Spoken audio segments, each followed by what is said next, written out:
पिछले लंबे समय से लगातार अपने दुश्मनों को उनके अंजाम तक पहुंचाने वाले इस्राएल ने अपने एक और दुश्मन हमास के चीफ याह्या सिनवार को भी मौत के घाट उतार दिया है। पहले इसकी पुष्टि केवल इस्राएल ने ही की थी, लेकिन बाद में हमास के एक शीर्ष नेता खलील अल हय्या ने भी सिनवार के मारे जाने की पुष्टि की।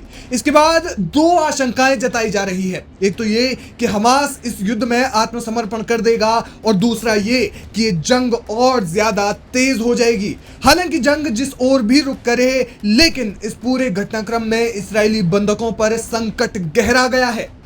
याह्या सिनवार की मौत के बाद हमास मानो बौखला गया है। हमास के शीर्ष नेता खलील अल हय्या ने कहा कि हमास इस्राएली बंधकों को तब तक रिहा नहीं करेगा जब तक गजा में युद्ध विराम नहीं हो जाता। कतर में रह रहे हमास के नेता खलील अल हय्या ने एक टेलीविजन बयान में कहा, हमास 7 अक्टूबर 2023 को इस्राएल पर समूह के हमले में पकड़े गए इस्राएली बंधकों को तब तक रिहा नहीं करेगा जब तक कि गजा में 1 साल से चल रहे युद्ध में संघर्ष विराम नहीं हो जाता। गजा पर आक्रमण समाप्त होने और गजा से वापसी होने से पहले वे कैदी आपके पास वापस नहीं आएंगे। इस बयान के बाद वे तमाम लोग जो हमास की कैद में हैं, उनकी जल्दी सुरक्षित लौटने की आशंकाओं पर फिलहाल के लिए मानो उनकी आशंकाओं का सूर्यास्त हो गया है। दूसरी ओर अमेरिका और यूएन गजा के बंधकों को मुक्त करवाने के लिए तमाम कोशिशें पहले से ही कर रहे हैं, लेकिन अब ये तभी संभव हो पाएगा जब गजा में युद्ध विराम होगा। आपको बता दें कि पिछले 1 साल से इस्राएल और हमास के बीच चल रहे संघर्ष में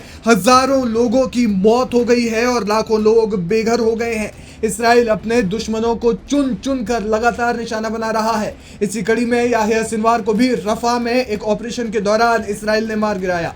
इस घातक हमले में न सिर्फ सिनवार बल्कि हमास के 3 और शीर्ष नेता मारे गए हैं। इस मौत की पुष्टि इस्राएल ने डीएनए टेस्ट से की। जब एक समय में याह्या सिनवार इस्राएल की जेल में बंद था, तब उसका डीएनए लिया गया था। इसी डीएनए टेस्ट के आधार पर याह्या सिनवार की मौत की पुष्टि हुई। 7 अक्टूबर 2023 को इस्राएल पर हुए भयानक हमले का मुख्य साजिशकर्ता याह्या सिनवार ही था। इस हमले को हमास कई सालों से प्लान कर रहा था, जिसे कई बार पहले तो टाला गया, लेकिन 7 अक्टूबर की तारीख हमास ने इस हमले के लिए मुकर्रर की और अपने मंसूबों को अंजाम दिया। इसके बाद इस्राएली प्रधानमंत्री बेंजामिन नेतन्याहू ने जंग का ऐलान कर दिया और जैसे ही जंग का ऐलान हुआ, इस्राएल ने पहले तो एयर स्ट्राइक से गजा को खंडहर बना दिया और बची खुची कमी ग्राउंड ऑपरेशन से पूरी की।